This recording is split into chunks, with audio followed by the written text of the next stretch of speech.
نورو د پی کې 56 چې کوم ورکران دي هغه اوسم چې دا خو د آفتاب خان پتنګان دي ځکه چې کله په د پارټۍ یو اواز کړی دی که کله خان د بار موږ راته او د شپې دا هغه وخت دا هوا 20 وه سوله وه پیر سوله وه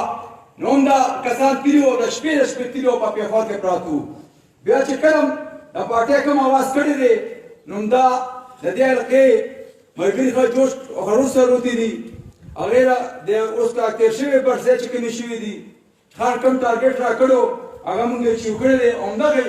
زمونږ ورکرانو د 20 چې کوم اوس 56 ده نو دې ټولو ملګرو خو بھرپور شرکت کړی دی انشاءالله تعالی مونږ خپله یونین کونسل وایز میټینګونه به کوو جي او تاسو رای کې دعوت درکوو او یونین کونسل کیمپ تاسو راکړئ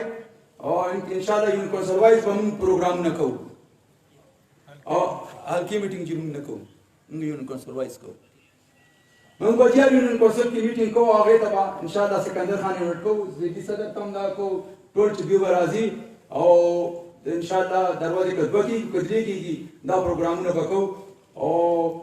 جلسه به انشاءالله کامیابي سره کوو لکه چې حیات خان د څنګه یحیی جان وویل دا خو زمونږ د دې غریبو عوامو لپاره د حلقې لپاره د ځان قرباني ورکړې ده او د دې برسي چې دا خو ډېره اکثر مونږ چې مخکې به کتل نو د تنګي نه د نورو ځایونو نه به پیدل خلک را روان وو به چارې پارټۍ سره به تعلق ساتو خو حیات خان برسۍ له وراتل او انشاءالله تعالی دا برسي به د نورو نه زیاته کامیابوي ډېره مهرباني والسلام